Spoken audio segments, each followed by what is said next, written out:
Мә кеше туған күнге шығайын деп жатсам, қызым осындай күшті бірдеңе жасап берді.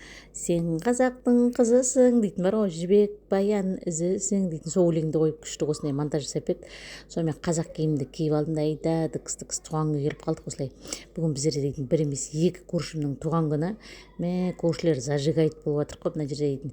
Бәріміз дейтін күшті бір гүл болып тұрық мына жерде дейтін. Келін таққан аппақ орамал таққан келіндер де бар мына жерде дейтін. Арамызда жастар да бар, үлкендеріміз де бар. Біздер осылай постоянно сөйтіп бас қосып тұрамыз да осындай мейрамдарда туған күндерде жиналып өте іргеміз құтты болған көршілеріміз. Мына жерде екі үлкен арамызда апамыз бар, тағы негізі бір екі үлкен апаларымыз бар, ол кісілер шаруалармен келе алмай қалды. Одан кейін осылай жайықтың жағасында болашақ дейтін кафеде осылай екі қыз бірігіп туған күндерін жасады да. Сол туған күнде болдық осылай бәріміз ортада тікіс билеп жатыр. Караоке жағы да, мынау караоке ме өлең айттық бәріміз дейтін. В общем мәз мейрам. Стиль дейтін дресс-код біздер ұлттық киім, сол ұлттық киімді барынша киюге тырыстық.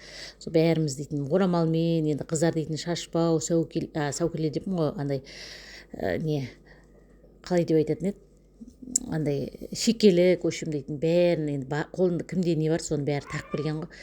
Мына жерде өлең айту басталып кетті, бәріміз әншілігімізді көрсетіп, мана дейтін микрофонды маған бер деп таласып қалдық қой мына жерде дейтін. Сол мына көрші Нұргүл дейтін апамыз бар еді, мә бұл орысша әнді сықы айтады екен. Мына жерде айтып жатыр, мына жерде арамызда әншілер де бар екен ғой деп.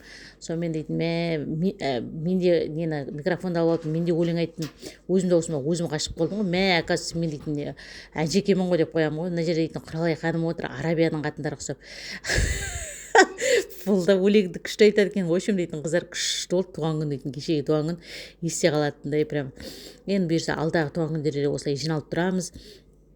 Караоке болсын, қалаға барамыз, киноға барамыз, біздер осылай жиналып күшті ұйымшылмыз да, өте көз тиіп кетпесін біздерге, түкіріп қойыңдар қыздар. Сонымен в общем дейтін кешегі туған күні осылай болды. Енді алдағы туған күндерде бұйырса осылай салып тұратын боламын. Қыздар маған тіркеліп, лайк басып, астына күшті комментарий жазып кетіңдер енді құрсын тіркелгеннен кейін. В общем осылай қыздар. Кеше күшті не болды, настроениеміз күшті болды в общем дейтін. Сол сіздерге бөлісіп жатқаным ғой. Рахмет баршаңызға.